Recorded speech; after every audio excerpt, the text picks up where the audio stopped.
Action movie কার না ভালো লাগে।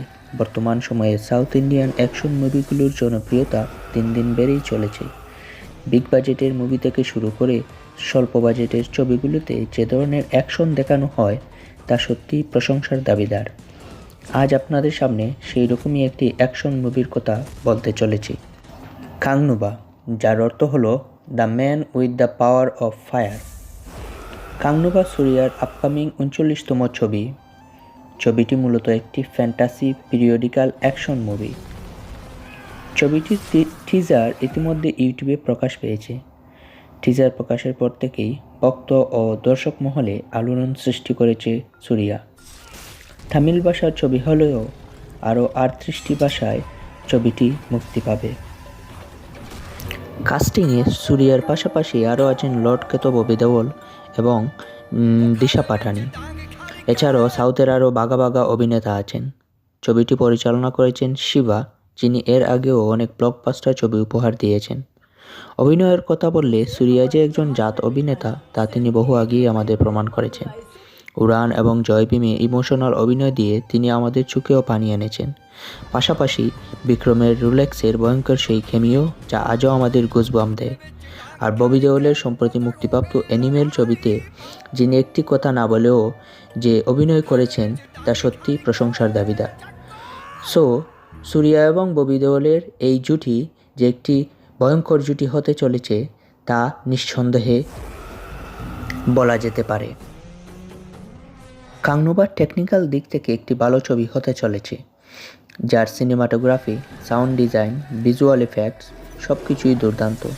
ছবিটির আরও একটি ভালো দিক হলো স্টোরি টেলিং, ট্রাইবাল লাইফকে স্ক্রিনে জীবন্ত তুলে ধরা। সিনেমাটোগ্রাফিতে ট্রাইবাল ল্যান্ডের সৌন্দর্যগুলো তুলে ধরা হয়েছে, সাথে ডিএসপির সাউন্ড সেটাকে আরও সুন্দর করে তুলে ধরেছে।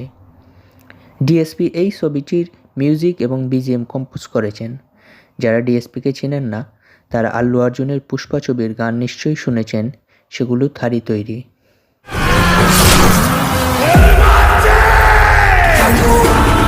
ছবিটির প্লট সম্পর্কে বেশি কিছু জানা যায়নি। অ্যামাজন প্রাইমের টুইট পোস্ট থেকে যা বোঝা যায় তা হলো ছবিটি 500 বছর আগেরকার কাহিনী, যা এক হিরোকে নিয়ে যে তার অপূর্ণ মিশনকে পূর্ণ করতে চায়।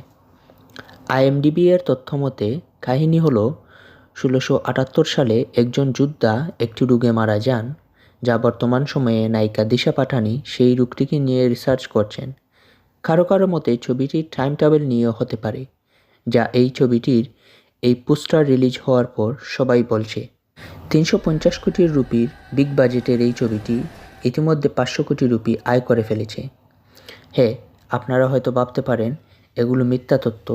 না, আপনারা চাইলে উইকিপিডিয়া সার্চ করে দেখতে পারেন কিংবা গুগল ঘাটাঘাটি করে দেখতে পারেন। একটি ছবির অনেকগুলো রাইটস থাকে, যেমন satellite rights, digital rights, music rights ইত্যাদি। সো এগুলো বিক্রি করে ছবিগুলো অনেক অর্থ উপার্জন করে থাকে।